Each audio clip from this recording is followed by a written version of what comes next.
할렐루야. 아멘. 오늘은 골로새서 19번째 시간입니다. 오늘은 골로새서 2장 12절로 15절 말씀을 통해서 할례와 세례와의 관계에 대해서 함께 말씀의 은혜를 나누려고 합니다. 우리가 세례를 받는 일은 그리스도인에게 있어서 대단히 중요합니다. 그러면 이 세례는 과연 어디서 온 것이고 어떤 영적 의미가 있느냐, 그리고 구약의 할례와는 어떤 관계를 가지고 있느냐, 우리가 이것을 알아야 돼요. 이 세례 문제를 가지고 생긴 교단이 어디냐면요, 침례 교단이에요. 그리고 그 후에 이 일반 교회에서 실시하는 이 물세례, 우리가 이제 줄 때 세례를 받는 게 두 가지 종류인데, 우리는 물을 머리에 이렇게 하죠. 이걸 물세례라고 해요. 우리는 물세례를 받죠. 근데 침례는 물 깊은 곳에 들어가서 물을 풍덩 적시고 나오는 그런 형태로 하는 교회들이 있어요. 세례에는 두 가지 뜻이 있는데, 사도 바울은 오늘 본문에서 세례의 깊은 뜻을 할례와 연계시키면서 해석을 하고 있어요.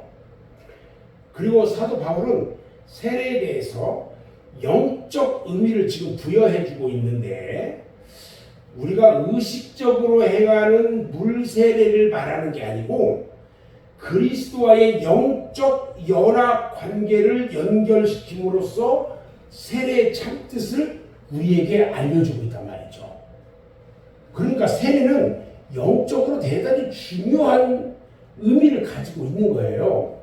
우리가 여기서 우리가 받는 그 물세례에 대한 두 가지 의미를 먼저 살펴보고 세례의 영적 의미가 무엇인지를 이제 해답을 한번 같이 이제 이야기해 볼 건데, 세례에는 두 가지가 있어요. 소극적인 뜻이 있고 적극적인 뜻이 있어요. 먼저 소극적인 뜻을 보면은 세례는 구원의 수단이 아니라는 거예요. 세례를 받는다고 구원받는다 아니에요. 세례와 구원과는요 전혀 상관관계가 없어요. 구원은 예수 그리스도를 내가 믿음으로 얻는 하나님의 선물이에요. 아멘.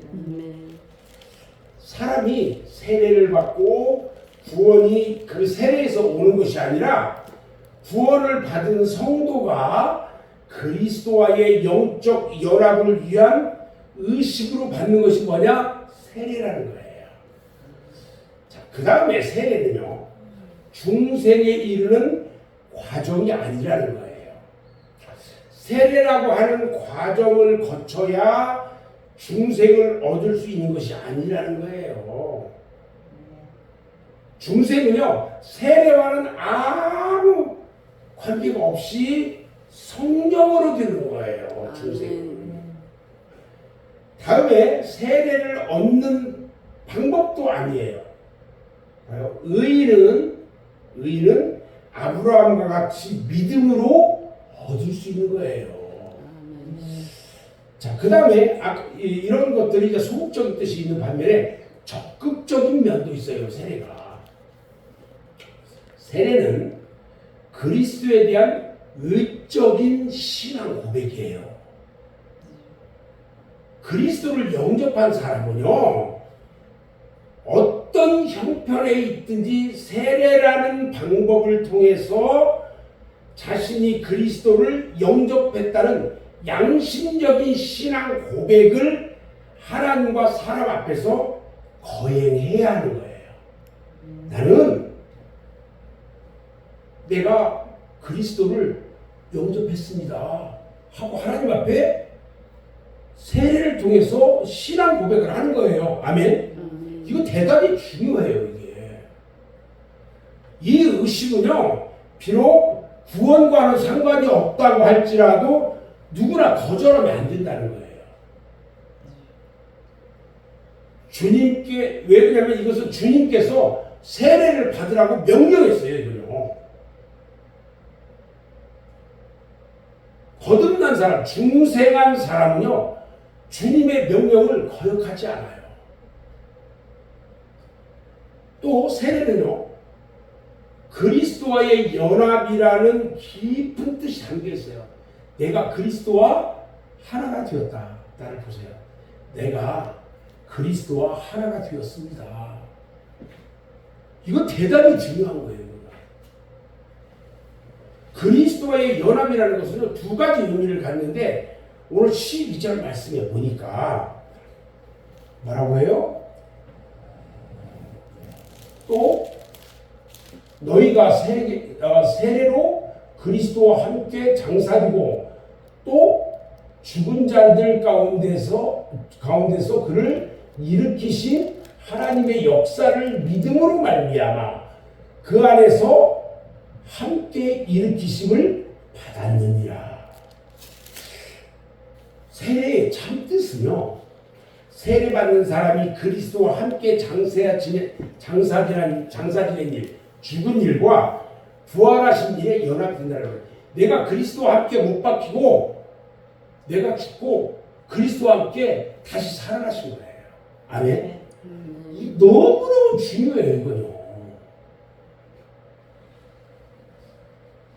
오늘 사도 바울이 우리에게 말하는 세례에 대해서 우리는 잘못 의미를 가질 수도 있어요. 그런데 사도 바울은 우리에게 분명하게 말씀해요. 오늘 본문에서 사도 바울이 말하는 세례는 뭐냐면 물 세례를 의미하고 있지 않다는 거예요. 그러니까 우리가 세례를 줄 때 물 세례도 주고 침례도 받고 이제 이렇게 하는데 이런 게 아니다는 거예요. 사도 바울이 말하는 이 세례가 뭐냐면 우리가 예수를 믿음으로 잘 들어야 되는 중요해요. 우리가 예수를 믿음으로 받는 중생 거듭남, 즉 성령 세례를 의미하는 거예요. 제가 물어볼게요. 내가 예수를 온전히 믿고 그분 나를 구원해 주심을 믿습니까?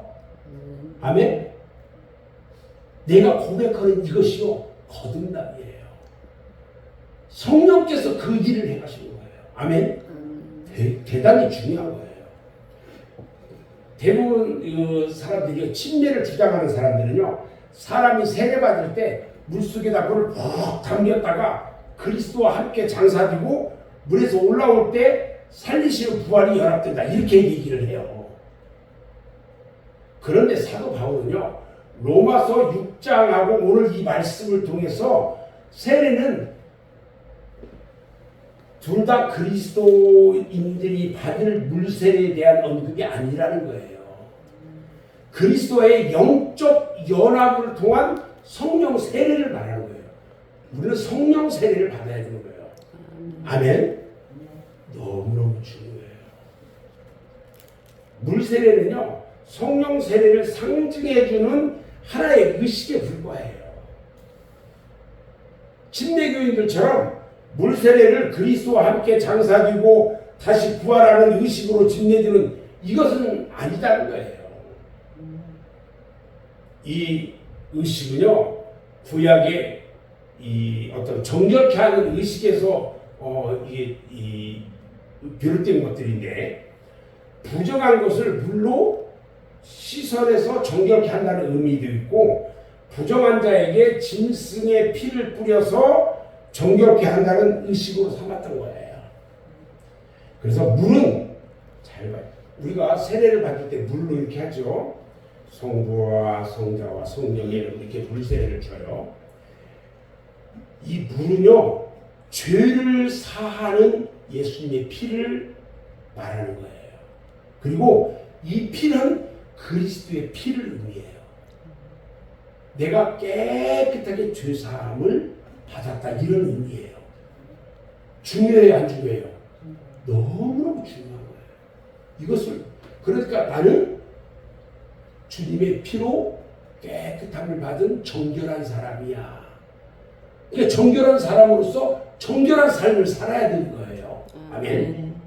세례 요한이 요단강에서 세례를 준 것은 정결하게 하는 율법의 의식에 따라서 회개의 상징으로 실시했던 거예요. 침례란 말은요, 헬라어로 뭐라고 하냐면 밥디조 이렇게 이야기를 해요. 이 밥디조라는 말이 물에 담근다, 이런 그 침례다. 물에 푹 들어갔다 담그고 씻는다, 물로 씻는다, 이런 의미예요. 이게 밥디조라는 말이. 그래서 성경에 나오는 밥디조라는 단어가 침례라는 말로 해석도 될 수 있지만 세례라는 말도 해석이 될 수 있다. 그래서 그리스도인들의 성별은요, 성령께서 그리스도와의 연합된 그 영적 세례로 이루어 주시고요, 우리는 물 세례로 그 사실을 고백하는 거예요. 그래서 영적 성별을 이룬 사람들만이 물 세례에 의의가 주어지는 거예요. 오늘 13절 말씀을 보면 바울이 이 같은 사실을 증거해 주는데, 범죄와 육체의 무할례로 죽었던 너희를 하나님이 그와 함께 살리셨다, 이렇게 말씀해 주고 있는 거예요.